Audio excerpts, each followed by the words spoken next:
Bonjour et bienvenue sur ma chaîne. Je vous propose aujourd'hui de poursuivre le petit parcours commencé dans d'autres présentations d'ouvrages sur l'histoire de l'ésotérisme occidental, avec la présentation d'un livre qui porte sur le spiritisme, donc qui est l'une des facettes, l'un des courants de cet ésotérisme occidental.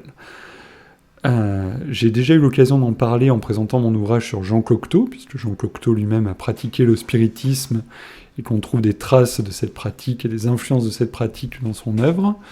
Et je vais aujourd'hui vous parler d'un livre qui a été vraiment consacré spécifiquement à ce sujet, Les Voix d'Outre-Tombe, table tournante, spiritisme et société au XIXe siècle par Guillaume Cuchet. C'est un livre qui est assez récent, qui a été publié en 2012 aux éditions du Seuil.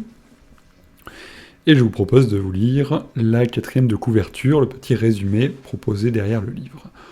Au printemps 1853, en Allemagne, les paquebots en provenance de New York introduisirent la pratique américaine des tables tournantes qui s'apprêtent à déferler sur l'Europe et devenir l'une des plus grandes modes du XIXe siècle.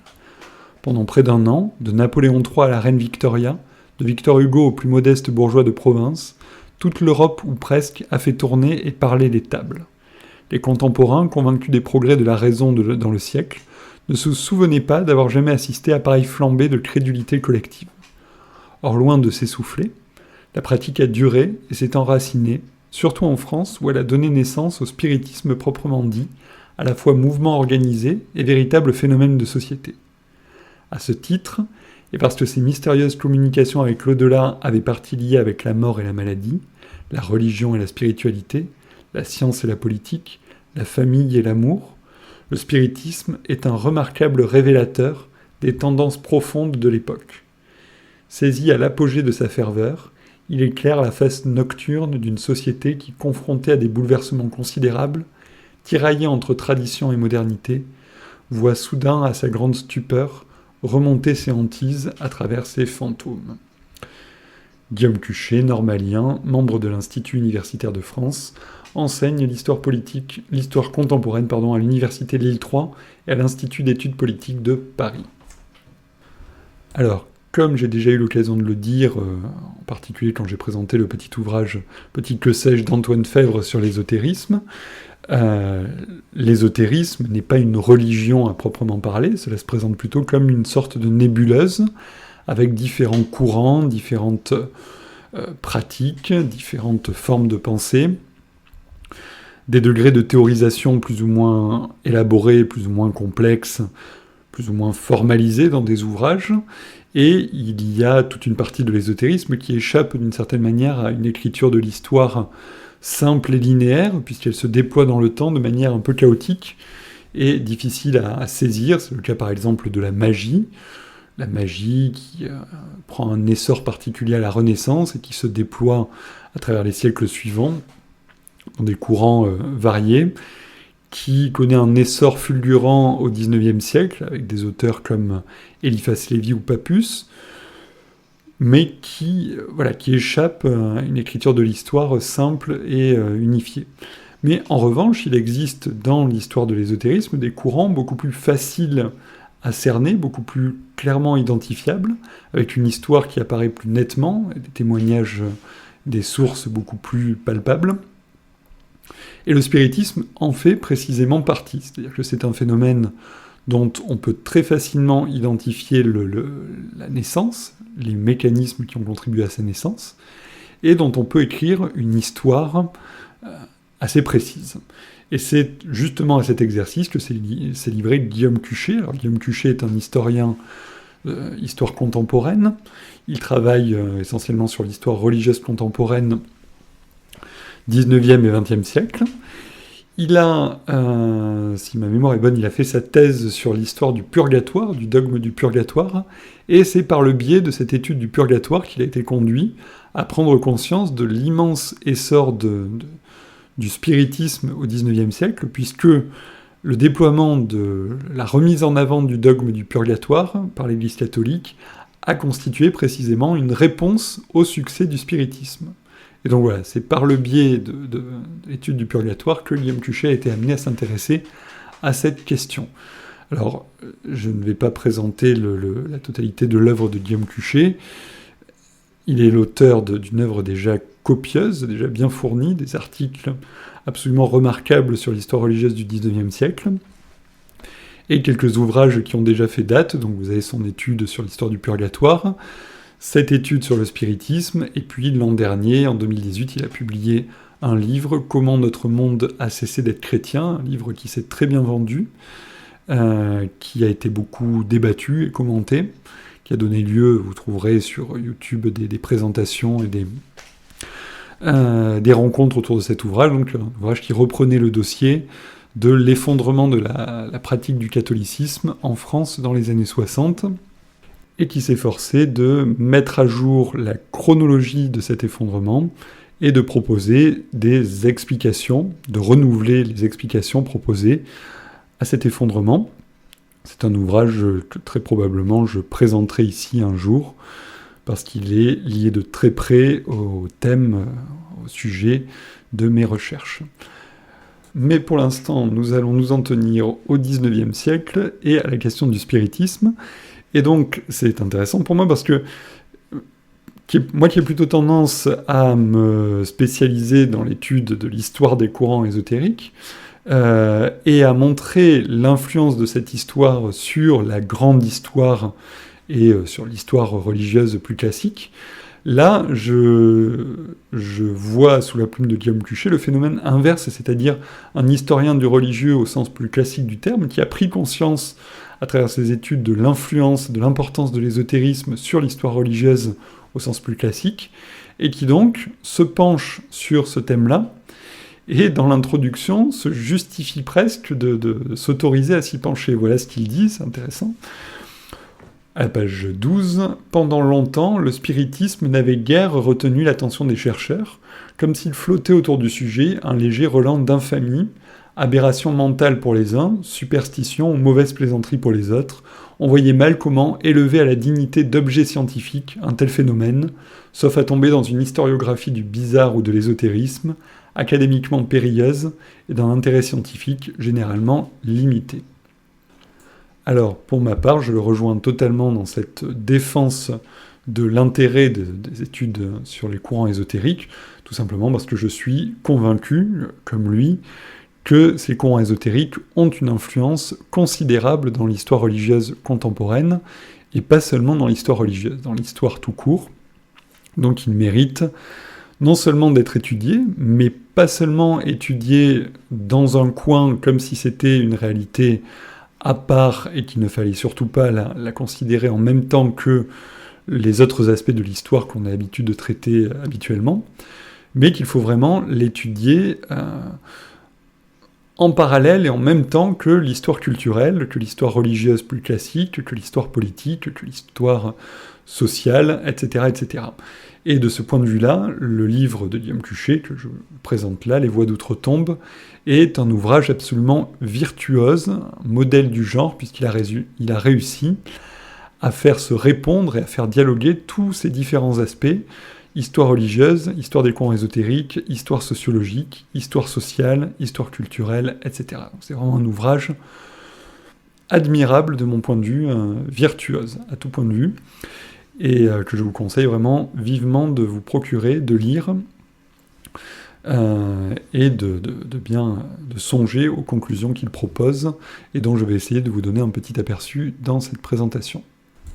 Alors, l'ouvrage est remarquablement structuré. Vous avez une première partie sur la naissance du mouvement en Amérique, deuxième grande partie sur l'importation en Europe et la reconfiguration du mouvement en Europe, troisième partie sur la théorisation du mouvement, qui est vraiment un phénomène assez spécifiquement français. Donc il a intitulé cette troisième partie « La doctrine spirit ». Une quatrième partie sur une étude plus sociologique du mouvement, les différents courants qui le composent et surtout sa composition sociale et sociologique, quels sont les milieux dans lesquels le spiritisme a le plus de prise. Une cinquième partie intitulée « Le spiritisme culturel », qui propose une réflexion. Alors, ce n'est pas la culture au sens de l'art et des œuvres d'art qui auraient pu en rayonner, c'est plus une réflexion sur les liens avec les courants philosophiques de l'époque, avec les courants religieux de l'époque, le rapport avec le catholicisme, avec les représentations de l'au-delà, etc., et avec la question des liens avec le romantisme. Et une sixième partie, enfin, sur l'antispiritisme, qui ont été les opposants au spiritisme, comment l'opposition au spiritisme s'est-elle structurée, quels étaient les arguments avancés, avec un volet donc sur l'opposition de l'Église catholique, un volet sur l'opposition des milieux rationalistes et des milieux laïcisants. Voilà. Donc, ce que je vais vous proposer, c'est de suivre cette architecture du livre, pas à pas, et de vous présenter, chapitre après chapitre, les éléments qui sont donc avancés, proposés par Guillaume Cuchet. Je me rends compte que j'ai oublié de vous préciser un élément, c'est la délimitation chronologique du sujet. Ce n'est pas une histoire du spiritisme des origines à nos jours. Guillaume Cuchet a choisi de s'arrêter en 1875 avec un événement qui scelle d'une certaine manière la fin du grand engouement pour le spiritisme. 1875, le procès des spirites à Paris, suite à une fraude dénoncée et qui a été jugée devant les tribunaux. Voilà, donc c'est le seul bémol que j'aurai à faire au livre, c'est qu'il s'arrête en 1875, et donc on aurait envie d'en savoir un peu plus sur les prolongements contemporains du spiritisme, et sur le prolongement de la pratique et des doctrines jusqu'à l'heure actuelle, mais bon, il vaut mieux parfois être plus modeste dans la chronologie, cela permet d'être plus précis, et de proposer des éléments moins flottants que si on essaye d'aborder une période plus vaste. Voilà, donc nous allons commencer ce petit parcours du livre. Première partie, la source américaine. Et donc premier chapitre, les Spirit Rapings. Alors le mouvement commence donc aux États-Unis. Il commence en 1848, au printemps, dans l'État de New York, à Hydesville. Alors c'est un lieu de fermentation religieuse, c'est aussi le lieu où est né le mormonisme, quelques années auparavant. Et donc, comment naît le spiritisme ? Eh bien, c'est une famille de fermiers, des fermiers méthodistes, donc qui appartiennent à une des subdivisions du protestantisme, la famille Fox, qui s'installe dans une maison à Hydesville. Et cette maison donc, a la réputation d'être hantée. Et les deux petites filles de la famille, une famille nombreuse avec 6 enfants, les deux filles de la famille, Maggie et Kate, entendent des bruits dans la maison. Et au lieu d'en être effrayées, elles essayent d'entrer en contact avec la source de ces bruits. Et elles finissent par entrer en contact avec, en tout cas être entrées en contact avec un esprit, une entité non définie qui essaye de s'adresser à elles à travers un certain nombre de phénomènes, des coups, des déplacements d'objets, etc. Et donc, les petites filles essayent d'entrer en contact et de mettre au point un mode de communication avec cet esprit. Le spiritisme est né. Tout cela est très bien documenté, très bien sourcé. Il y a eu des brochures écrites dessus, il y a eu tout un relais dans la presse locale, puisque dès lors que le phénomène s'est enclenché et a été mis en place, eh bien, beaucoup de gens sont venus y assister, beaucoup de gens ont tenté de faire pareil, et il y a eu donc un engouement absolument fantastique pour ces phénomènes. Tout cela trouvait sa place dans un contexte religieux extrêmement, propice à l'accueil de ce genre de choses, puisque donc, pour ceux qui connaissent un peu l'histoire religieuse américaine, ça fonctionne beaucoup par oscillation. Il y a des périodes de déclin de la ferveur et de la pratique religieuse, et il y a des périodes de réveil, les awakening, the Great Awakening, et justement, dans la seconde moitié des années 30, il y avait eu un grand mouvement de réveil qui ensuite avait décliné et qui avait eu tendance, comme le dit Guillaume Cuchet, à page 32, à se scinder en deux, un courant fondamentaliste d'un côté replié sur une lecture littérale de la Bible, et un courant plus modernisant de l'autre, tourné vers les mouvements européens comme le swedenborgianisme, le magnétisme animal, la phrénologie, le socialisme. La région a ainsi compté pas moins de 6 communautés fouriéristes qui se sont toutes soldées par des échecs rapides, mais qui ont beaucoup fait parler d'elles. Voilà, fin de citation. Je commente rapidement, le swedenborgianisme, c'est le courant, qui n'est pas un courant religieux à proprement parler, avec un fondateur, une église, quelque chose de bien défini, c'est plus un courant de pensée, inspiré de l'œuvre de Emanuel Swedenborg, qui a eu un grand rayonnement dans les courants ésotériques, et qui, justement, dans lequel il est énormément question d'esprit, d'ange, et de communication possible entre les différentes strates de réalité, les différents mondes. Donc, une œuvre qui offre un terrain propice à l'accueil de, justement, des phénomènes comme ceux que décrit le spiritisme. Le magnétisme animal, c'est tout un courant qui est né à la fin du XVIIIe siècle, au début du XIXe siècle en Europe, avec notamment Mesmer, puis Ségur, et qui consistait en des techniques thérapeutiques basées sur des conceptions qui évoquaient un fluide ou ce qui est devenu ensuite, on l'a formulé sous le terme de magnétisme animal, ou fluide, etc. Et il y avait tout un système de thérapie très complexe, basé sur cette théorie du fluide, avec les baquets de Mesmer, et donc tout cela a eu un grand succès dans les milieux aristocratiques et la haute bourgeoisie, fin 18e, début 19e siècle. Là aussi, c'est quelque chose qui a offert un terreau tout à fait propice au spiritisme. Phrénologie et socialisme, ça peut paraître surprenant, quand on dit socialisme aujourd'hui, on pense plus soit au socialisme type marxiste, soit au socialisme type progressisme social, etc., comme l'incarnent les courants politiques qui revendiquent ce nom. Mais justement, dans ses origines historiques, le socialisme est extrêmement imprégné de pensée religieuse, donc une pensée religieuse hétérodoxe par rapport à la doctrine catholique et au courant protestant dominant, mais qui se revendiquait. Je vous renvoie à un livre édifiant sur ce sujet, qui s'appelle « Le Christ romantique » de Frank-Paul Baumann, et Le Christ des barricades, du même auteur, donc, qui montre bien la dimension religieuse de ce premier socialisme, socialisme romantique de la première moitié du XIXe siècle. Il y a aussi sur le sujet le livre de Philippe Muret, plus polémique, Le XIXe siècle à travers les âges, qui est absolument fondamental si on veut comprendre ce qu'a pu être le premier socialisme et ce qui constitue les racines historiques de la pensée qui aujourd'hui est la pensée de gauche, incarnée par les courants politiques de gauche actuels.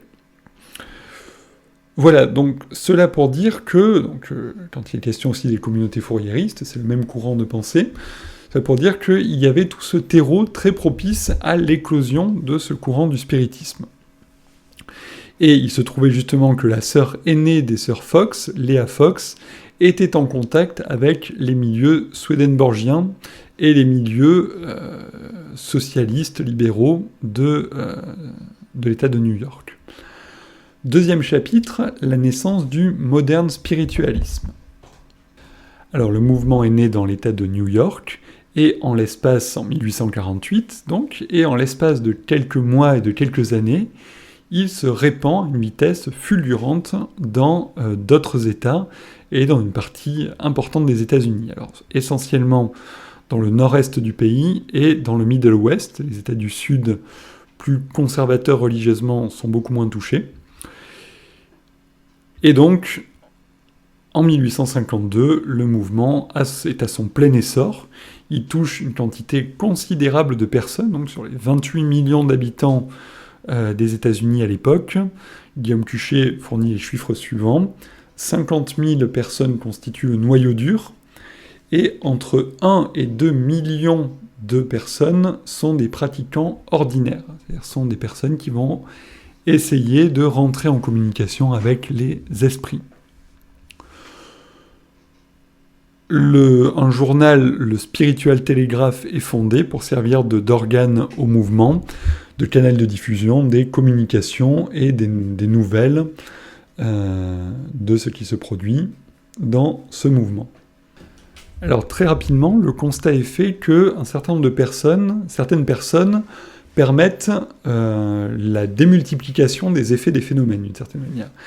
Et c'est à partir de là que va rentrer en scène un personnage clé dans le monde du spiritisme qui est le médium, c'est-à-dire la personne qui sert de catalyseur au phénomène et qui sert d'amplification au phénomène. Et donc, ces médiums, ça devient véritablement ça peut devenir une sorte de profession. Vous avez des personnes qui sillonnent les villes et qui viennent servir de catalyseur au mouvement. Et ce sont précisément ces médiums qui vont servir de relais à la fois pour la diffusion du mouvement dans les différents États des États-Unis et à la fois de personnes qui vont le importer la pratique en Europe. Et c'est donc l'objet du 3e chapitre, Transfert et mondialisation. Dans ce chapitre, Guillaume Tuchet décrit les étapes de l'importation du phénomène en Europe, porté par des médiums comme Maria Hayden. Alors le phénomène débute en Allemagne, dans la ville de Brême, et très vite il se répand dans plusieurs pays d'Europe. Par ailleurs, le mouvement s'est concentré au départ, donc avec les Sir Fox, c'était des objets qui bougeaient, des coups, des bruits, des grattements, etc. Avec l'affinement des techniques mises au point pour tenter de rentrer en communication avec ces esprits, une pratique s'est imposée comme étant la plus commode, c'est la table qui bouge,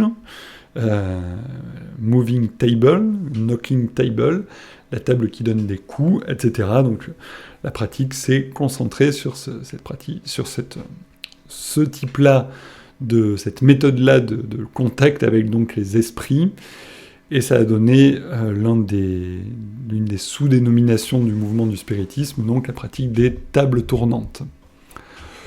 Guillaume Tuchet emploie la formule suivante: le premier américanisme de la culture européenne. Il se pose la question, ne serait-ce pas la première importation culturelle, religieuse, vous mettez le nom que vous voulez derrière, première importation américaine en Europe? C'est tout à fait possible, c'est à peu près à la même période que l'Europe découvre un roman américain promis à un grand succès, une grande prospérité, La Casse de l'oncle Tom, mais c'est contemporain, et donc il est possible que le spiritisme soit le premier américanisme de la culture européenne. Petite remarque avant de passer au volet suivant, à la partie suivante, il y a des réflexions pour savoir si le spiritisme ne serait pas aussi un élément déclencheur du courant féministe. C'est une thèse qui a été développée entre autres par Nicole Edelman, donc une des personnes qui a le plus travaillé ces sujets, et qui est l'auteur d'un livre majeur sur ce sujet, Voyante, guérisseuse et visionnaire en France, publié en 1995, qui est aussi l'auteur d'une histoire du paranormal, donc qui est absolument passionnante. Et elle fait partie des personnes qui ont posé la question.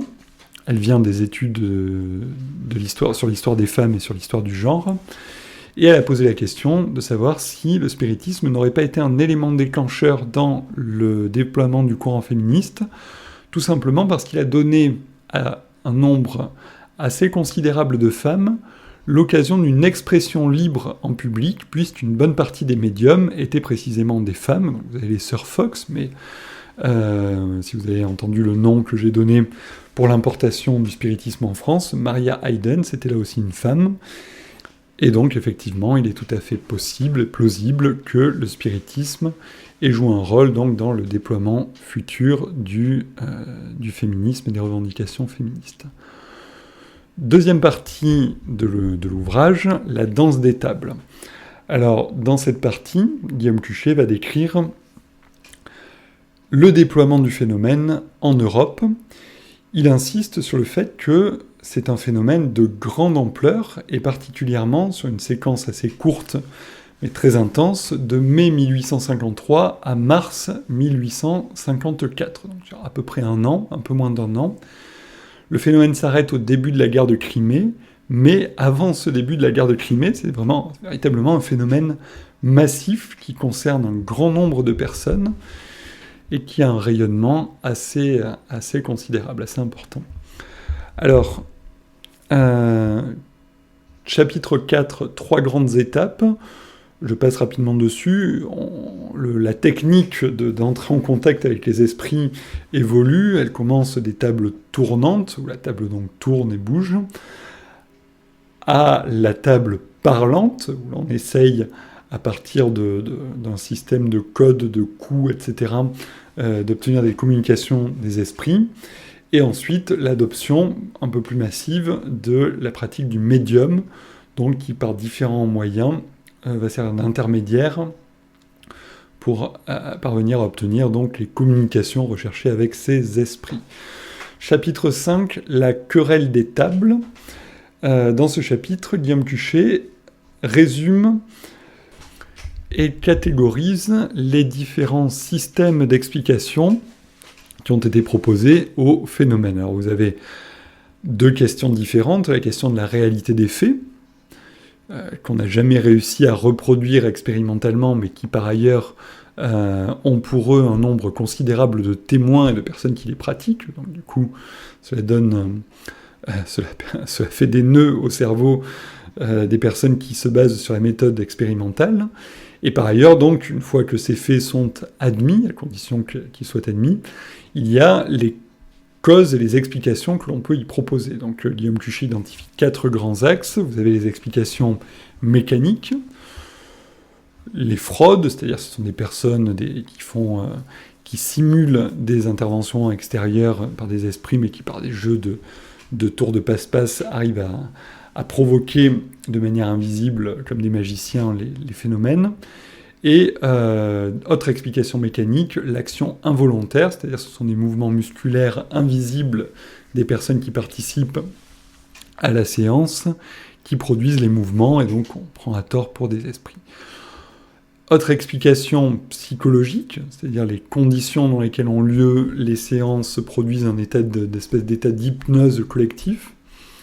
C'est la thèse par exemple adoptée par Renan, ou plus complexe et plus subtile à la fois l'idée, même si on ne parle pas encore de subconscient et d'inconscient, l'idée de l'action d'une zone du psychisme humain échappant à la conscience, échappant à la volonté, et donc qui pourrait produire des effets qui donnent l'impression de venir d'êtres ou d'entités extérieures aux personnes de l'assistance, mais qui en fait viennent d'elles. Autre explication qui, pour nous, rentre dans le domaine de l'irrationnel, mais qui, pour l'époque, relevait de la science, l'explication fluidique, en lien avec l'héritage du magnétisme animal et du mesmérisme, et du déploiement également de l'électricité, qui est une force invisible et qui a un aspect qui, à l'époque, pouvait être lu comme une forme de magie. Et donc, dans cette explication fluidique, on postule l'idée d'un fluide invisible, d'un magnétisme invisible qui agit sur la matière, et donc qui est provoqué par les personnes de l'assistance. Pour nous, cela paraît irrationnel, mais je le redis, pour l'époque, cela peut rentrer dans le cadre des explications scientifiques, puisqu'on en est encore au stade expérimental, et dans le mesmérisme, c'est quelque chose sur lequel Nicole Edelman va insister, par exemple, ou d'autres personnes comme Roger Dachès vont insister quand ils parlent des figures comme celle de Papus. À l'époque, il y a des choses qui rentrent dans le domaine de la science expérimentale qui, pour nous, aujourd'hui, nous paraissent à l'extérieur, mais qui, à l'époque, sont considérées comme des sciences. Explication fluidique. Dernière explication qui, là, pour le coup, sort du domaine de la rationalité, l'explication de spiritualiste, donc l'explication des interventions extérieures, donc des esprits, qui se manifestent par les conditions créées par la séance. Alors, Guillaume Cuchet n'y insiste pas outre mesure, mais il faut avoir en tête que le débat n'a jamais été tranché, c'est-à-dire qu'aucune de ces explications n'a été établi positivement, scientifiquement. On n'a jamais réussi à reproduire expérimentalement ce qui se déroulait au cours des séances et toutes les descriptions qui en ont été faites après dans les comptes rendus. Et donc, d'une certaine manière, le débat reste ouvert et a permis la pérennité du mouvement d'une certaine manière, puisque cela a donné la possibilité d'exister à énormément d'explications, y compris les plus irrationnelles, y compris les plus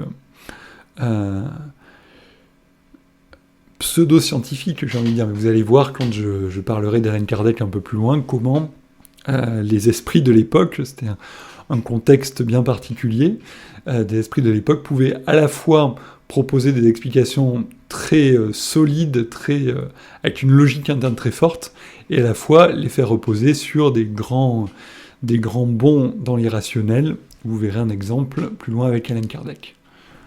Et justement, donc, dans le 6e chapitre, une conjoncture favorable, Guillaume Cuchet se livre à un exercice absolument passionnant, une tentative de mise en contexte pour que nous puissions essayer de prendre conscience des choses qui pour nous aujourd'hui sont rentrées dans notre quotidien, mais qui pour l'époque étaient nouvelles, et qui créaient un climat de reconfiguration du crédible et de l'incroyable qui nous est difficilement perceptible. Alors, je vous lis 2 passages qui proposent une réflexion justement sur le progrès technique de l'époque. Voilà ce qu'il nous dit à la page 95. On voit ici comment le progrès technique, en même temps qu'il contribue à accroître l'emprise de l'homme sur son environnement, et donc d'une certaine manière à le désenchanter, pouvait constituer aussi un vecteur paradoxal de son réenchantement. On avait constaté un phénomène de ce genre à l'époque de la vogue du mesmérisme dans les années 1780, avec les premières montgolfières qui avaient littéralement stupéfié le grand public. Et il poursuit à la page 96, « La modernisation technique, en déplaçant les anciennes frontières du possible et de l'impossible, y compris dans un domaine aussi crucial et aussi connexe de la religion que celui du visible et de l'invisible, la photographie, qui est en train de se développer, l'astronomie, en même temps qu'elle a ébloui les populations, les a jetés dans d'immenses perplexités. Qui pouvait dire désormais où passait la frontière du croyable et de l'incroyable ? Qu'est-ce qui était désormais possible et impossible ? La science n'était-elle pas plus merveilleuse en un sens que la religion ? Et comment celle-ci pourrait-elle à l'avenir soutenir la concurrence ? Là, voilà, fin de citation.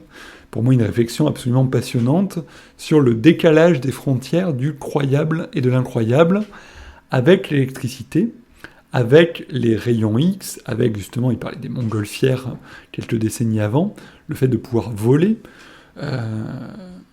Il va y avoir aussi le téléphone, le fait de pouvoir parler à distance. Enfin, autant de phénomènes qui, pour les esprits de l'époque, relevaient à la fois de la science et d'une forme de magie, mais de magie qui, dans l'héritage de la magie renaissante, pouvait prendre des aspects de science et de pratiques relevant de la physique d'une certaine manière, la manipulation des forces physiques. Dans l'ésotérisme, il faut arriver à prendre conscience de ça. Dans l'ésotérisme, y compris celui qui se déploie plus tard avec la Société théosophique et ensuite, plusieurs décennies plus tard, avec le mouvement autour de la revue Planète, il y a cette revendication d'une sorte de parascience, mais d'alliance entre la rationalité scientifique et les phénomènes paranormaux. Et quand on lit les textes d'Anna Blavatsky, par exemple Isis dévoilée, ou quand on lit le livre des décennies plus tard, Le Matin des magiciens, on trouve ce renvoi dos à dos de la rationalité pure et du dogmatisme religieux, et la proposition la revendication d'une sorte de troisième voie qui propose une synthèse admirable qui réconcilie le rationnel et l'irrationnel.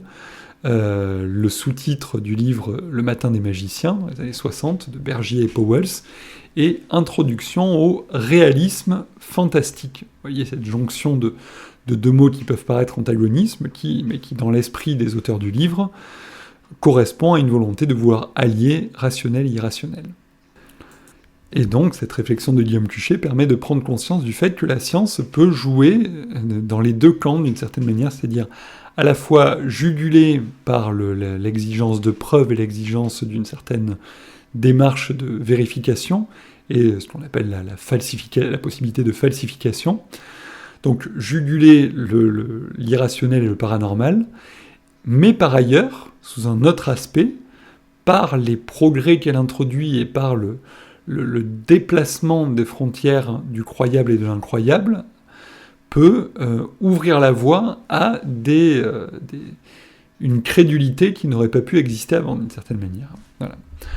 Alors, autre aspect, autre élément dans cette conjoncture favorable à l'accueil du spiritisme, c'est, là aussi c'est très intéressant d'arriver à articuler ça avec l'histoire religieuse, l'histoire des courants ésotériques, c'est l'histoire politique.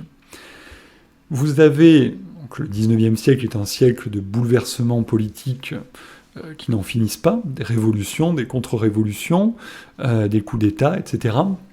Et vous avez donc en 1848 une révolution qui finit par aboutir à un échec des espérances du socialisme qu'il avait porté, du socialisme romantique qu'il avait porté, qui baignait dans une ferveur religieuse, une ferveur messianique absolument prodigieuse. Et par ailleurs, donc, vous avez l'avènement du Second Empire, la prise de pouvoir de celui qui va devenir Napoléon III, et vous avez donc des personnes qui sont extrêmement déçues. Alors, il y a des noms qui sont très connus, Jules Michelet, Edgar Quinet, qui s'exile à la suite de l'échec de cette révolution, Victor Hugo, qui lui aussi prend le chemin de l'exil, donc j'en parlerai un petit peu après, mais Victor Hugo qui lui aussi va se réfugier dans la pratique des tables tournantes dans son exil à Jersey. Et voilà ce que dit Guillaume Cuchet à la page 97. Les tables, et plus largement les spéculations religieuses, ont constitué une sorte de refuge pour une partie de l'opposition républicaine et socialiste, démoralisée par les événements, à l'instar du plus célèbre de ses représentants, Victor Hugo. Et donc si c'est très difficile de montrer, d'un point de vue plus global, quand on observe, quand on va voir les parcours individuels des personnes, on voit très nettement ce repli de l'activisme et des espérances politiques, leur transfert dans le domaine parareligieux et ésotérique. Chez Victor Hugo, c'est vraiment très frappant. Autre élément très intéressant, c'est la reconfiguration, la recomposition religieuse de l'époque. C'est une période, les périodes plus ou moins fluctuantes et plus ou moins flottantes dans l'appartenance religieuse, et là précisément, c'est une période flottante. Voilà ce que dit Guillaume Cuchet, page 100-101. Le spiritisme, de l'aveu même de Kardec, Alan Kardec, dont il va être question un peu plus loin, recrutait la plupart de ses adhérents parmi les personnes flottantes du point de vue religieux. Les chercheurs de vérité, les douteurs, les croyants sans église, insatisfaits des vérités établies, défiants à l'égard des institutions, etc. Sauf exception, les croyants plus orthodoxes, qu'ils soient catholiques, protestants ou juifs, et les indifférents ou incrédules, lui sont restés plus étrangers. Voilà. Et donc là, Guillaume Cuchet convoque les travaux de Gabriel Lebrun, les travaux de sociologie religieuse, et il montre que c'est une période durant laquelle l'Église était en train de perdre les classes populaires urbaines, c'est-à-dire le fruit de l'exode rural, les personnes qui allaient s'installer dans l'espoir de trouver du travail dans les grandes villes, et qui se sont retrouvés privés de catéchèse de qualité, privés de l'ancrage paroissial qu'ils avaient quitté en quittant la campagne, et privés d'une certaine manière de l'encadrement de l'Église. Et par ailleurs, l'Église retrouvait la faveur de la bourgeoisie libérale qui s'était un peu éloignée d'elle dans la première moitié du XIXe siècle. Et par ailleurs, la petite et la moyenne bourgeoisie étaient fluctuantes vis-à-vis de l'Église, y allaient, s'en enfuyaient, etc. Et c'est précisément ce terrain de la petite et moyenne bourgeoisie et ce terrain des classes populaires urbaines qui avait offert le terreau pour le saint-simonisme, qui avait offert le terreau pour un certain romantisme. Il y a un livre connu de Jacques Rancière, La nuit des prolétaires, sur le sujet, passionnant. Et donc le spiritisme a trouvé là un terreau tout à fait favorable, classe populaire urbaine, petite et moyenne bourgeoisie, c'est la sociologie dominante du mouvement. voyez, je vous parlais en introduction de la virtuosité avec laquelle Guillaume Tuchet arrivait à faire dialoguer, à faire se joindre les différents aspects de l'histoire, la sociologie, la politique, l'histoire religieuse, l'histoire des courants ésotériques. Là, vous avez vraiment une illustration de cette virtuosité, de cette capacité absolument fantastique d'arriver à tenir ensemble tous ces différents aspects. Et il conclut la partie avec un autre aspect, encore une dimension de plus. À l'époque, la France a un rayonnement extrêmement important, culturel et religieux. C'est le pays qui fournit le plus de missionnaires. Un pays vraiment avec un rayonnement très fort. Et ce rayonnement a contribué à l'exportation du mouvement. Et là, j'ajoute une petite touche personnelle, il en parle rapidement dans sa conclusion. Mais vous avez au Vietnam une religion, le caodaïsme, qui s'est fondée sur la base du spiritisme. Et quelque chose de très surprenant, qui a dans son panthéon Victor Hugo, Jeanne d'Arc, Camille Flammarion, des personnes qui justement soit étaient convoquées dans les communications spirites, on prétendait que c'était l'esprit de Jeanne d'Arc qui parlait, soit ont été des spirites actifs, donc comme Victor Hugo et Camille Flammarion. Donc, vous avez ce courant religieux vietnamien, le caodaïsme, qui est issu de ce rayonnement de la France, pas seulement dans ses aspects culturels les plus connus, de l'œuvre de Victor Hugo, etc., mais aussi dans ses aspects plus tabous, plus invisibles, et notamment le succès du spiritisme, le succès que le spiritisme a connu en France. Il y a un livre, une histoire du caodaïsme, qui a été publié aux éditions des Indes savantes il y a quelques années, qui est une étude remarquable sur cette nouvelle religion. Alors, nous entrons à présent à la troisième partie du livre, la doctrine spirite. Et donc, dans ce chapitre, dans cette partie, dans les chapitres qui la composent, Guillaume Tuchet présente un phénomène qui est vraiment, comme je vous le disais, très propre à la France, qui est la théorisation du spiritisme, phénomène que n'ont pas connu les États-Unis, qui est vraiment particulier à la France, et il est vrai qu'il y a en France une tendance à tenter de formaliser les choses, à les fixer dans des mouvements, avec des manifestes, des livres de théorisation, etc. Et alors, je vais aller assez rapidement sur les prémices de cette théorisation pour aller directement à la figure centrale, qui est bien évidemment Allan Kardec. Page 107, Guillaume Tuchet nous dit « Le spiritisme proprement dit, le mot et la doctrine sont nés en 1857 avec la publication en avril de la première édition du Livre des Esprits d'Allan Kardec. » Alors, Allan Kardec, de son vrai nom Hippolyte Rivail, c'est un personnage absolument fascinant. Il est né dans une famille de magistrats et d'avocats lyonnais, à Lyon. Alors, Lyon a été l'épicentre du saint-simonisme et est aussi l'un des épicentres du spiritisme. Et Allan Kardec, donc lyonnais, est une très bonne illustration de ce phénomène. Il vient d'un milieu qui, religieusement, est très flottant. C'est un homme libéral, de gauche. Et il est...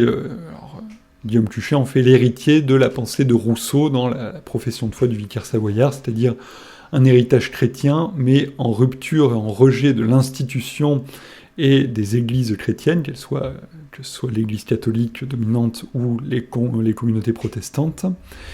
Et donc, c'est une personne qui, à la fois, est un esprit religieux, une âme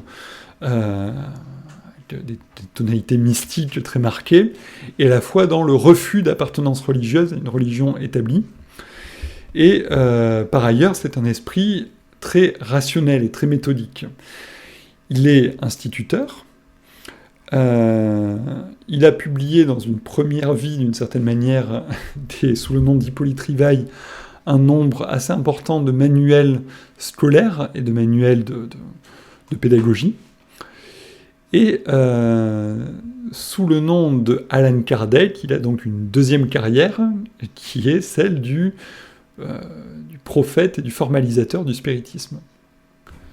Et justement, donc, son pseudonyme, enfin, ce que nous estimons être un pseudonyme, pour lui n'était pas un pseudonyme, c'était, au cours des communications spirites, au cours de sa pratique du spiritisme, c'était le nom qu'il s'était découvert dans une vie antérieure, il aurait été druide, et se serait appelé donc Allan Kardec. Alors il y avait toute une mode, tout un engouement pour la redécouverte des racines celtes gauloises de la France, et donc voilà, cela s'inscrit là-dedans. Alors, le livre des esprits, Allan Kardec a écrit beaucoup de livres sur le thème du spiritisme, sur dans des tentatives de théorisation du spiritisme. Il a par ailleurs animé une revue, la revue Spirit, qu'il a portée, qui a été le principal porteur tout au long de sa vie. Mais le livre majeur de ce processus de formalisation, c'est le livre des esprits, première édition en 1857, et deuxième édition considérablement augmentée en 1860. Alors je vous propose, avant de vous lire la présentation de Guillaume Cuchet, de vous en lire un petit extrait pour que vous ayez dans l'oreille justement le ton dans lequel cela est écrit. Que vous voyez justement la dimension très rationalisée et très dogmatique de cette formalisation. Donc c'est au tout début du livre, voilà ce qu'écrit Allan Kardec. « Dieu est éternel, immuable, immatériel, unique, tout-puissant, souverainement juste et bon. Il a créé l'univers qui comprend tous les êtres animés et inanimés, matériels et immatériels. » Petite parenthèse, vous voyez jusque-là, on est en contexte chrétien, biblique. Ça pourrait tout à fait être un résumé de la croyance chrétienne, Dieu, créateur du monde, dans le credo, créateur de l'univers visible et invisible. Mais voilà donc la suite, je reprends la lecture. Les êtres matériels constituent le monde visible, les êtres immatériels constituent le monde invisible ou spirit, c'est-à-dire le monde des esprits. Commentaire, là vous avez un premier décalage avec la conception classique de la théologie catholique. Le monde immatériel, c'est le monde des anges dans la théologie classique. Et donc, non pas des esprits, le monde des esprits au sens où ce serait des hommes privés de leur corps, mais le monde des anges. Et ici, c'est le monde des esprits. Le monde spirit, je reprends la lecture, donc le monde spirit est le monde normal, primitif, éternel, préexistant et survivant à tout. Le monde corporel n'est que secondaire. Il pourrait cesser d'exister ou n'avoir jamais existé, sans altérer l'essence du monde spirit. Les esprits revêtent temporairement une enveloppe matérielle périssable, dont la destruction par la mort les rend à la liberté. Rapide commentaire, là vous avez une influence manichéenne, gnostique, sur cette présentation. Nous sortons là du cadre biblique, puisque dans le cadre biblique, la création de l'homme, corps et âme ensemble, est le fruit de la volonté de Dieu. Dieu crée l'humanité comme une famille, un couple à qui donne le commandement « croissez, multipliez-vous », c'est-à-dire ayez des enfants, etc. Et donc, il n'y a pas de chute dans le corps, la corporéité dans la théologie classique est la volonté de Dieu. Je reprends la lecture. Il y a dans l'homme trois choses, le corps ou être matériel, analogue aux animaux, et animé par le même principe vital. Deuxièmement, l'âme ou être immatériel, esprit incarné dans le corps. Troisièmement, le lien qui unit l'âme et le corps, principe intermédiaire entre la matière et l'esprit. Le lien, ou périsprit, qui unit le corps et l'esprit, est une sorte d'enveloppe semi-matérielle. La mort est la destruction de l'enveloppe la plus grossière, l'esprit conserve la seconde, qui constitue pour lui un corps éthéré, invisible pour nous dans l'état normal, mais qu'il peut rendre accidentellement visible et même tangible, comme cela a lieu dans le phénomène des apparitions. L'esprit devant passer par plusieurs incarnations, il en résulte que nous avons tous eu plusieurs existences et que nous en aurons encore d'autres plus ou moins perfectionnées, soit sur cette terre, soit dans d'autres mondes. À sa rentrée dans le monde des esprits, l'âme y retrouve tous ceux qu'elle a connus sur terre, et toutes ses existences antérieures se retracent à sa mémoire, avec le souvenir de tout le bien et tout le mal qu'elle a fait. Les esprits incarnés habitent les différents globes de l'univers. Les esprits non incarnés, ou errants, n'occupent point une région déterminée ou circonscrite, ils sont partout dans l'espace et à nos côtés, nous voyant et nous coudoyant sans cesse. C'est toute une population invisible qui s'agite autour de nous. Fin de citation. Donc, vous voyez, c'est très intéressant. Vous avez ici la formulation d'une doctrine religieuse qui se présente comme déiste, ça commence avec Dieu, et qui présente ensuite donc une polarisation du monde en deux, un monde corporel et un monde des esprits, avec des communications et des va-et-vient permanents entre les deux. Et voilà ce que dit Guillaume Cuchet, page 152.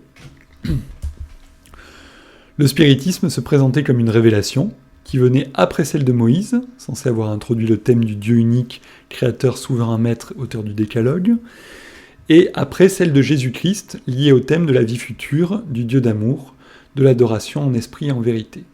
Cette révélation était à la fois religieuse, car voulue par Dieu, et scientifique, car expérimentale, et procédant du travail des efforts humains. Et il poursuit plus loin, page 154, « La réincarnation, ou pluralité des existences, était le dogme principal du spiritisme. Ni le mot ni la chose n'étaient totalement nouveaux, sous le nom de métempsychose, il avait été déjà abondamment question dans les spéculations religieuses du 1er XIXe siècle, de Ballanche à Jean Reynaud, en passant par Fourier, ou le fondateur de la préhistoire, Jacques Boucher de Perthes. Mais c'est le spiritisme qui les a popularisés, en contribuant à les répandre au-delà des milieux humanitaires ou ésotériques dans lesquels ils étaient restés jusqu'à là confinés, notamment dans la petite bourgeoisie anticléricale et les couches supérieures du monde de l'artisanat et des ouvriers. Alors par ailleurs, il y a quelque chose de très intéressant qui se produit, c'est l'introduction de l'évolutionnisme dans ces conceptions religieuses, puisque autant dans les doctrines orientales, d'où vient la théorie de la métempsychose, les incarnations successives peuvent, et c'est même la grande peur des hindous et des bouddhistes, peuvent conduire à régresser dans l'échelle de pureté des êtres. Donc c'est ça, dans la vision vulgarisée de cela, c'est l'idée de pouvoir renaître dans des corps d'animaux, voire dans des plantes ou dans des minéraux. Là, dans ce réincarnationnisme du spiritisme, cette métempsychose du spiritisme, il y a ce que Guillaume Cuchet appelle avec humour dans une émission radio où il parlait de son livre, il a appelé ça l'effet cliquet, c'est-à-dire le fait qu'on ne peut que monter. Dans la perspective de Kardec, on ne peut que gravir les échelons et s'acheminer vers des incarnations de plus en plus pures et de plus en plus spirituelles, jusqu'au but ultime qui est le séjour éternel infini dans le monde des esprits. Et là, il y a quelque chose d'intéressant, c'est inscrit dans un phénomène de fond qui prend un essor particulier à la fin du XVIIIe siècle avec Rousseau, mais qui a son plein déploiement au XVIIIe siècle et qui est la volonté de négation de l'enfer et la tentative de liquidation théologique de la croyance en l'enfer. Quelque chose de très profond dans le XIXe siècle, et Guillaume Cuchet a justement écrit un article fantastique sur ce thème, qu'il a appelé une révolution théologique oubliée, le passage de la thèse du petit nombre des élus à celui du grand nombre des élus. C'est quelque chose qui touche aussi la théologie catholique, et qui est la tentative de démocratiser l'accès au paradis, d'une certaine manière. Alors, dans la perspective catholique, cela correspond à un élargissement du nombre des élus, même si évidemment l'Église catholique ne se prononce pas ni sur le nombre des élus, ni sur la damnation de qui que ce soit, elle se prononce juste sur la sainteté de telle ou telle personne, avec la canonisation des saints. Et du côté soit des anticléricaux, soit des personnes chrétiennes mais extérieures à l'appartenance catholique, cela se traduit par une tendance, une volonté de liquider l'enfer et de supprimer cette possibilité de l'enfer et de la damnation. Et le spiritisme donc constitue une illustration de ce phénomène très profond dans l'histoire religieuse du XIXe siècle. Alors, pour ne pas être trop long, je vois que je suis déjà presque à 1 heure de présentation, je vais m'en tenir là pour la description de la doctrine, et passer à la 4e partie, le mouvement spirit. Alors, il en a déjà été question un petit peu en amont, donc je vais là aussi être assez rapide. C'est un mouvement qu'il serait erroné de résumer aux personnes gravitant autour d'Alain Kardec, même si c'est clairement lui le formalisateur et le porteur principal du mouvement. Ce que Guillaume Cuchet s'attache à décrire dans cette partie, c'est la diversité du mouvement. Vous avez un milieu kardéciste, Mais il existe également des spirites indépendants qui n'adhèrent pas aux thèses d'Alan Kardec, par exemple Zéphyr Joseph Pierart. Vous avez des spirites catholiques, ce n'est pas parce que l'Église catholique, par la voie de son magistère, s'est opposée à la pratique du spiritisme que certains catholiques ne l'ont pas pratiqué et n'ont pas tenté de trouver des accords avec la doctrine catholique. Et vous avez des personnes qui gravitent autour sans en faire vraiment partie. Guillaume Cuchet mentionne George Sand avec son ouvrage Spiridion, Camille Flammarion, qui est une personne très intéressante du point de vue religieux. Voilà. Donc un mouvement pluriel, même si très clairement il est cristallisé autour de la figure de Kardec, qui est vraiment son acteur majeur. Chapitre 12, la composition du mouvement. Donc là,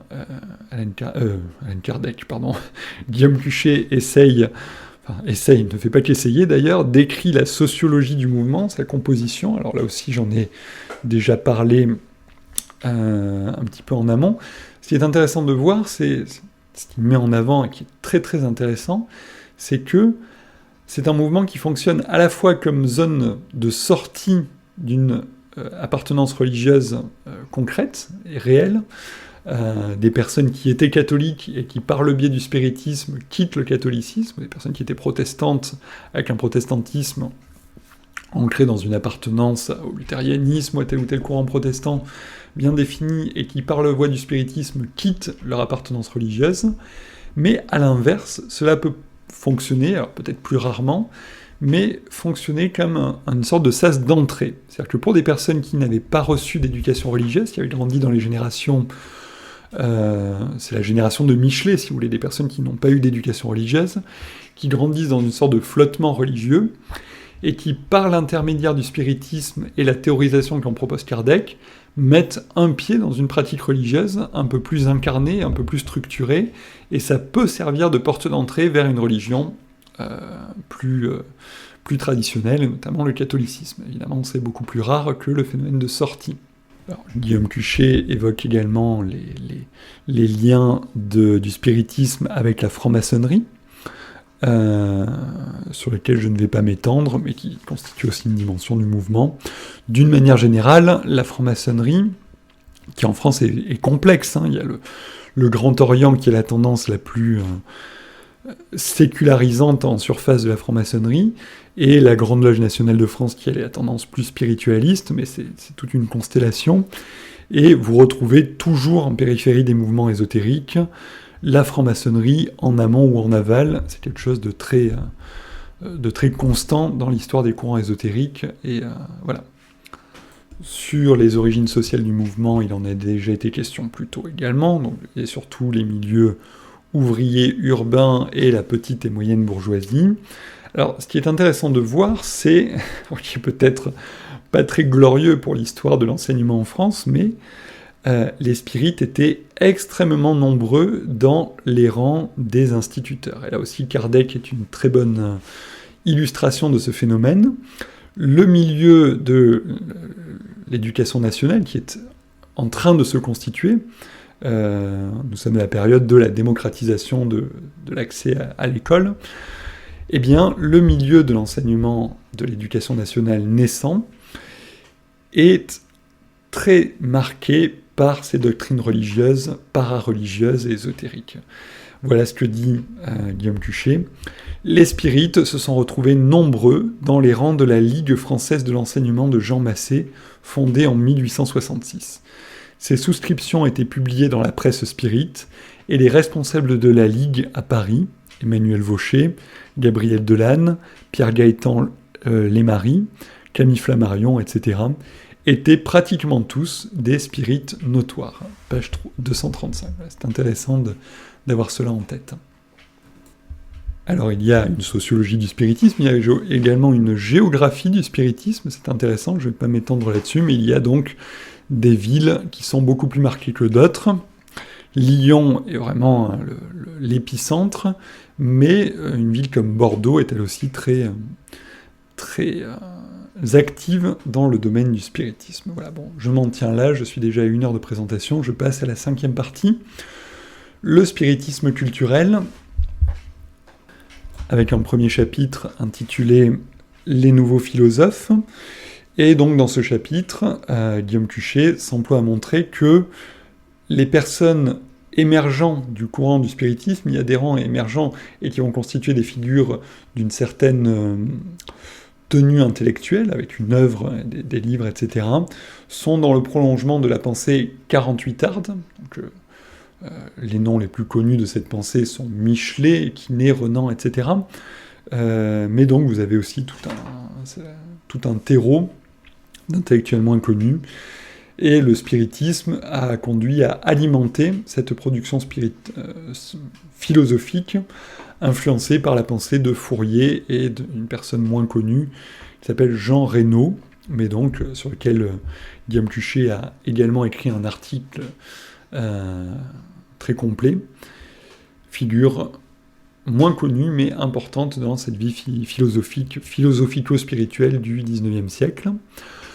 Chapitre 14, donc là j'accélère un petit peu, pas trop long, les accents spirites de la piété catholique. Là c'est une réflexion sur l'influence du spiritisme sur la prédication catholique et sur la doctrine catholique, avec un point sur le recul de la prédication de l'enfer, et quelque chose que Guillaume Cuchet donc connaît très bien, qui est l'essor de la dévotion aux âmes du purgatoire et la dévotion également aux anges. C'est quelque chose de très important dans le XIXe siècle, cet essor de la dévotion aux âmes du purgatoire et de la prière pour les défunts, qui connaît un renouveau extraordinaire dans les années 1850-1860. Ce que Guillaume Cuchet montre, et qui est très intéressant, c'est que cela est précisément corrélé à l'essor du spiritisme. C'est une tentative de réponse catholique et de drainage du public de spiritisme, de siphonnage, pour le refaire entrer quand ce sont des transfuges, ou le faire entrer quand ce sont des personnes qui en étaient extérieures, dans le giron de l'Église catholique. Chapitre 15, astronomie populaire et représentation de l'au-delà. Alors là, je ne vais pas m'attarder non plus, mais c'est une période, à la fois avec l'essor des découvertes astronomiques et avec toute cette fermentation religieuse, c'est une période très féconde dans les descriptions du ciel et les descriptions de l'au-delà. Et vous avez donc toute une littérature qui aborde ces sujets, qui propose des choses plus ou moins extravagantes.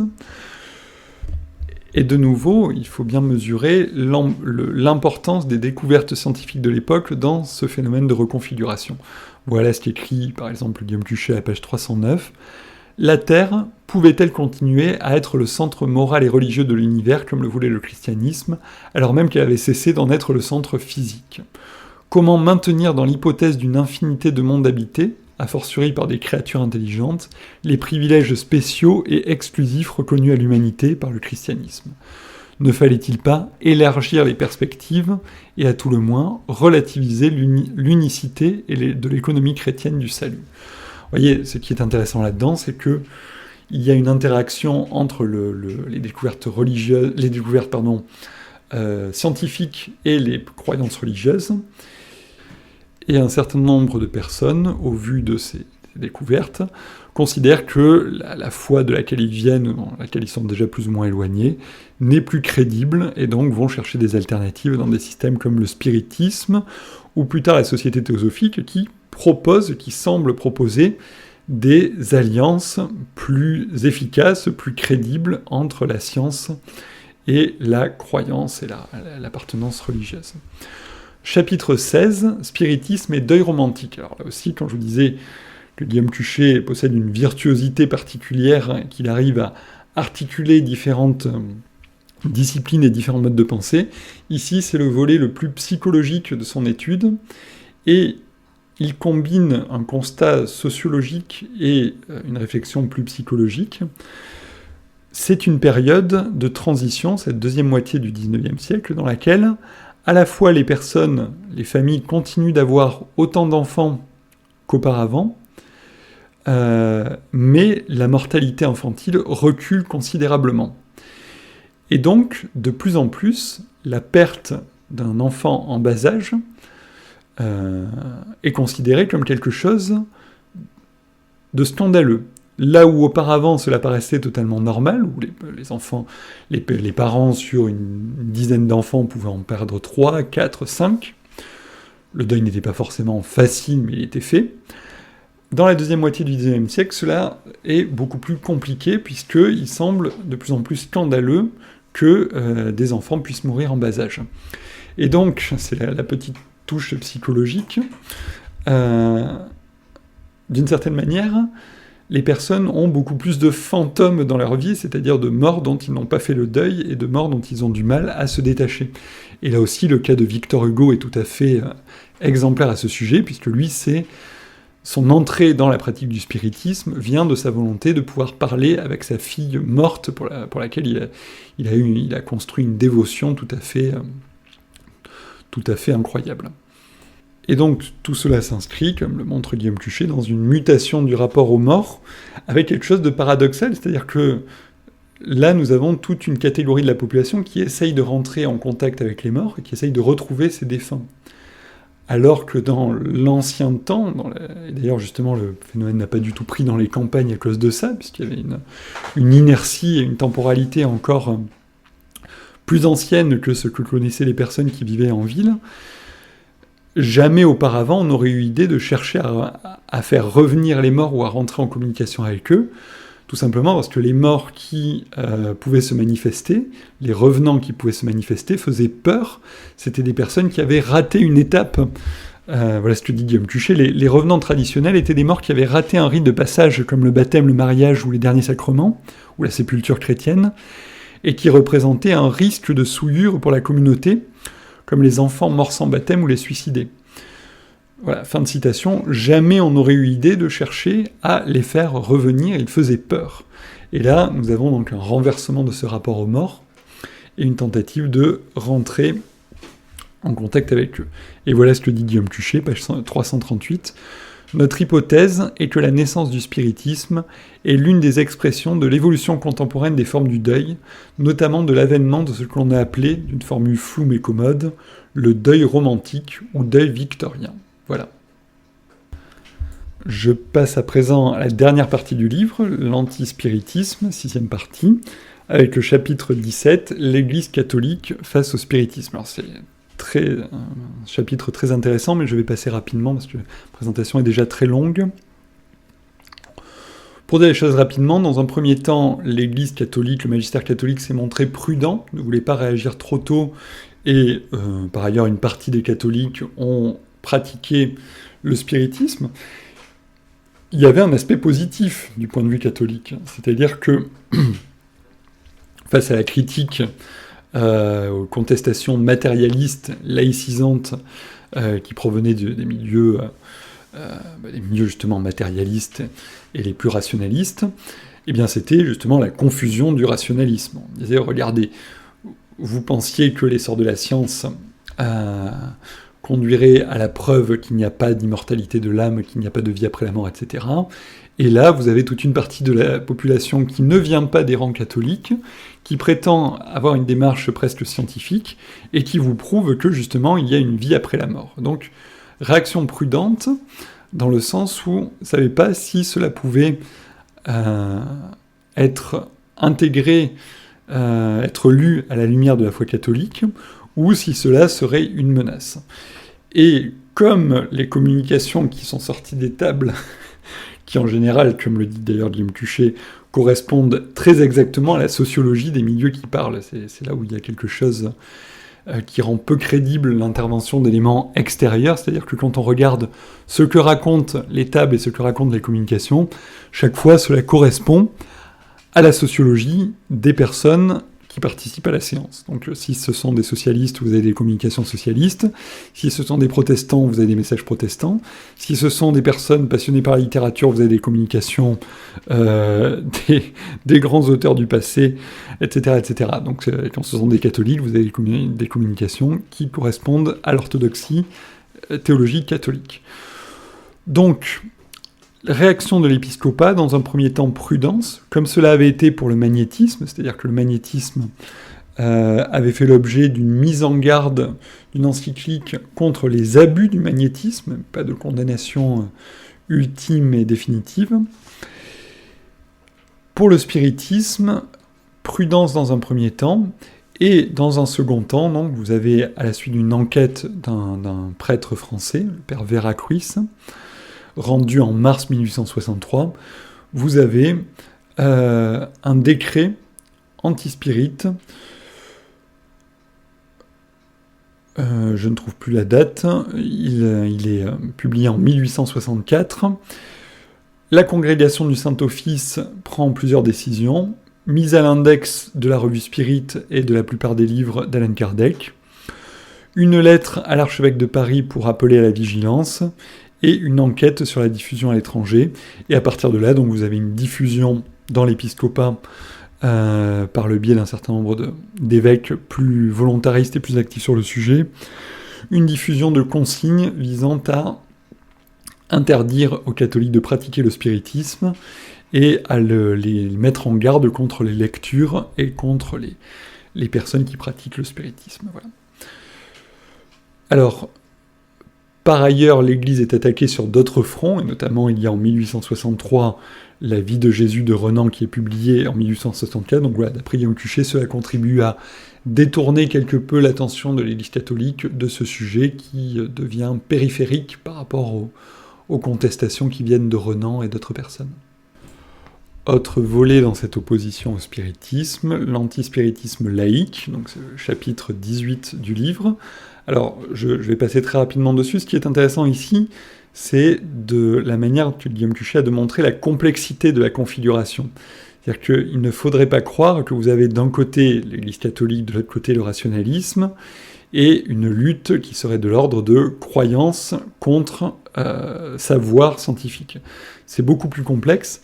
Il mentionne le livre de Jacqueline Lalouette, La libre pensée en France, de 1848 à 1940, dans lequel elle montre l'existence de courants qui aujourd'hui nous paraissent quelque peu exotiques, mais vous avez donc la libre pensée déiste et spiritualiste, à laquelle appartiennent Jules Michelet et Edgar Quinet. C'est quelque chose qui peut nous paraître surprenant aujourd'hui, puisqu'on a l'image de Michelet, historien positiviste, mais ce n'est pas du tout le cas. Michelet avait une pensée religieuse, il a écrit un livre qui s'appelle « Bible de l'humanité », dans lequel il propose une sorte de religion universelle appuyée sur l'hindouisme et contre la théologie de la grâce et contre la religion chrétienne. Voilà, c'est quelque chose de très complexe et qu'il ne faudrait pas réduire à l'affrontement de deux camps. Et le spiritisme, quelque part, est l'illustration de ça, c'est-à-dire que lui-même a des prétentions scientifiques, des prétentions de science expérimentale, et à la fois propose une doctrine religieuse, et il est attaqué du côté religieux par des personnes qui lui reprochent de faire venir, de convoquer des esprits maléfiques, etc., et il est attaqué du côté rationnel par des personnes qui lui reprochent son irrationalité, et ses dangers sur la santé mentale des personnes qui le pratiquent. Et donc justement du côté laïque, vous avez l'opposition, les arguments de ce type-là, sur la dangerosité supposée du spiritisme.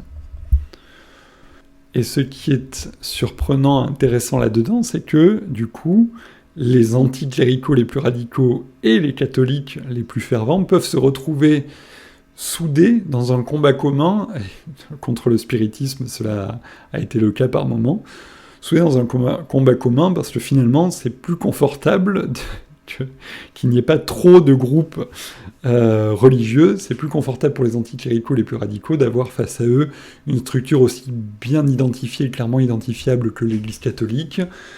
Le spiritisme, c'est moins confortable, et donc on préfère l'éliminer en priorité, tâcher de l'éliminer en priorité, voilà. Alors, je vais en venir à la conclusion. Alors, je saute le chapitre 19, la fin d'une époque, où Guillaume Cuchet s'interroge sur l'essoufflement du mouvement à la fin du mouvement. Et j'en viens aux conclusions, et je vais finir ma présentation là-dessus, sur le rôle du spiritisme dans la reconfiguration du paysage religieux. et voilà ce que dit Guillaume Cuchet à la page 418, les liens entre spiritisme et catholicisme sont complexes, marqués à la fois par une grande distance du point de vue dogmatique et institutionnel, et par une proximité paradoxale dans les pratiques, la piété, les attitudes religieuses générales, voire certaines croyances comme le purgatoire. Dans ces conditions, le ralliement au spiritisme pouvait fonctionner comme une protestation contre le catholicisme et comme une façon d'en sortir à moindre coût, en restant dans l'orbite de sa culture et en se ménageant sur le chemin transition et compensation. Et voilà ce qu'il dit un peu plus loin, à la page 439 et aux pages 439 et 440 de sa conclusion. Dans la longue durée, il paraît établi que le spiritisme et les phénomènes apparentés sont pour beaucoup une étape dans un chemin de sortie de la religion traditionnelle, en l'occurrence du catholicisme, et un moyen de se ménager sur cette route des transitions et des compensations psychiques. Plus loin, le spiritisme, de ce point de vue, comme le spiritualisme du XIXe siècle, d'une manière plus générale, est une religion de la sortie de la religion, beaucoup plus sûrement que le christianisme lui-même dans la thèse fameuse de Marcel Gauchet. Fin de citation, et donc là, vous avez, je vais terminer ma présentation là-dessus, sur un rapide commentaire de ces conclusions de Guillaume Cuchet, vous avez tout de même quelque chose d'assez vertigineux. C'est-à-dire qu'il est en train de vous expliquer que la sécularisation, le processus de sortie du catholicisme comme religion dominante et comme religion structurant la vie religieuse, ne se fait pas principalement via les assauts du rationalisme et les assauts de la pensée laïcisante, mais par l'intermédiaire de courants para-religieux, péri-religieux, je ne sais pas le mot qu'il faut employer, qui servent de sas de sortie. Mais sas de sortie vers quoi ? Et là, je pose la question, parce que ça m'a beaucoup surpris quand j'ai lu le livre de Guillaume Cuchet, Comment notre monde a cessé d'être chrétien, qui ne réinjecte pas ces analyses-là dans sa réflexion sur la sortie du christianisme comme religion dominante. Mais il me semble tout de même très visible qu'à l'heure actuelle, ce n'est pas l'absence de religion ou la laïcité ou le rationalisme pur et dur qui domine. C'est justement la religion à la carte et les formes spirituelles un petit peu plus flottantes. C'est pour cela que je travaille sur l'œuvre de Frédéric Lenoir, c'est parce qu'elle me semble emblématique de cette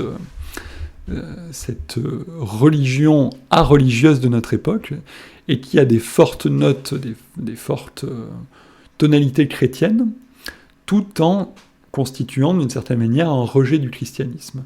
Et là, il me semble qu'avec ces mots de conclusion de Guillaume Cuchet, nous avons une clé de lecture de ce que l'on vous présente généralement comme une sortie de la religion, mais qui est en réalité, de mon point de vue, c'est une hypothèse à débattre, qui est en réalité la transition d'une religion instituée, clairement établie. Alors ça ne touche pas que le catholicisme, hein, les groupes protestants traditionnels, la communauté juive, etc., ont eux aussi des pertes énormes d'appartenance nominale de leurs membres, vers une forme spirituelle qui n'a pas vraiment de nom, ou vers des formes spirituelles qui n'ont pas forcément de nom, qui n'ont pas forcément de structure, mais qui sont des dérivés d'ésotérisme et de courants para-religieux dont le XIXe siècle a constitué une phase de vulgarisation et de diffusion sans précédent. Voilà. Je m'en tiens là pour aujourd'hui. Présentation très longue, encore une fois, je suis désolé. J'espère qu'elle vous aura intéressé pour les courageux qui auront tenu jusque-là. Et vraiment, je ne peux que conclure en vous conseillant la lecture de ce livre. Je l'ai présenté longuement, mais je vous assure que je n'ai pas réussi à épuiser toute sa richesse, la richesse de la documentation qu'il a mobilisée, et la richesse des réflexions qui y sont proposées. Voilà, je vous laisse sur ces mots, et je vous dis à bientôt pour d'autres présentations d'ouvrages. Au revoir.